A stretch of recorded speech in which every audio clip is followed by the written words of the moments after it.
The MLB season starts in just 3 days, and here's a preview and my expectations of my favorite team, the Cleveland Guardians. The Guardians are coming off of a very disappointing season where they finished third in the AL Central with a record of 76 and 86, and it was very frustrating at last year's trade deadline because the Guardians were only 2 games out of a playoff spot, and they traded away Aaron Civale and Josh Bell, but they got back Kyle Manzardo, who is now their number 2 prospect, and Khalil Watson. But this year's roster for the Guardians is not much different from last year's. Over the offseason, they brought back Austin Hedges and Carlos Carrasco. Then they traded Cody Morris, a relief pitcher, for Estevan Florial. They also traded Aniel De Los Santos for Scott Barlow. Then also signed some pitching depth with Tyler Beede and Ben Lively. And they waived Miles Straw, even though they still owe him $19.25 million.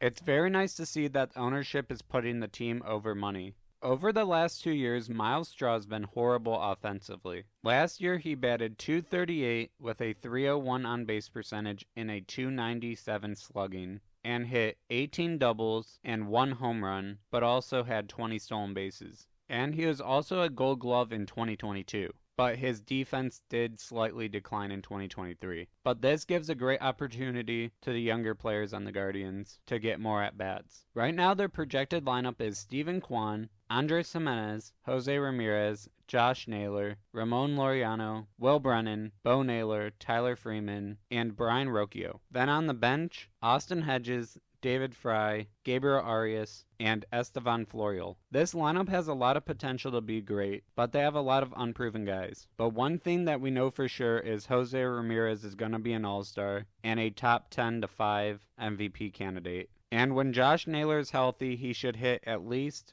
20 home runs and bat at least .280, but even last year he batted over .300 for the season. But it's very important for this team to have Andres Gimenez bounce back. In 2022, he was an all-star and came in 6th place for MVP, but he is still a great defender, winning Gold Glove the last 2 seasons. And he also won the Platinum Glove last season. But last season he batted only .251 with a .314 on-base percentage and a .399 slugging. And in 2022, he batted .297 with a .371 on base and a .466 slugging. But his counting stats were pretty much the same. In 2023, he had 27 doubles, 5 triples, and 15 home runs, while also having 30 stolen bases. So I'm expecting a bounce-back season from him, and Bo Naylor should have a breakout season. He's only 24 years old, and last season he played 67 games and had a .237 average, a .339 on-base percentage,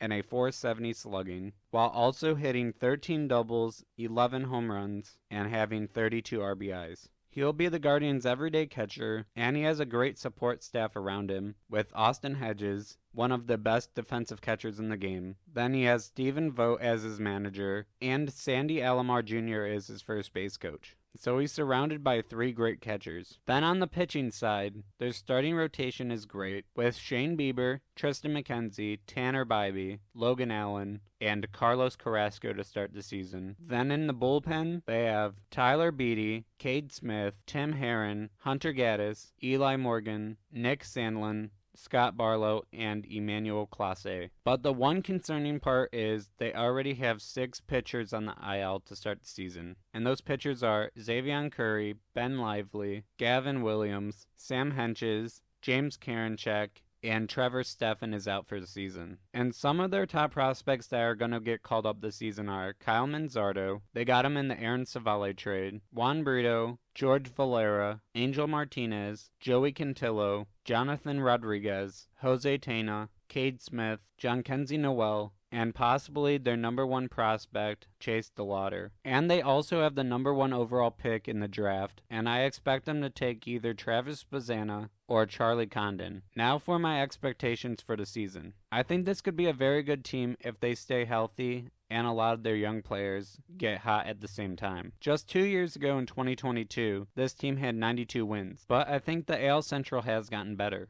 The White Sox have gotten way worse, and the Twins pitching staff has gotten worse. but the Tigers are a lot better, and so are the Royals. I think at worst, they're a 75-win team, and at best, they're probably a 90-win team. But I think they're going to have around 84 wins this season. Thank you so much for watching. Let me know in the comments what you think about the Guardians entering the 2024 season. And if you enjoyed the video, please leave a like and subscribe. Goodbye.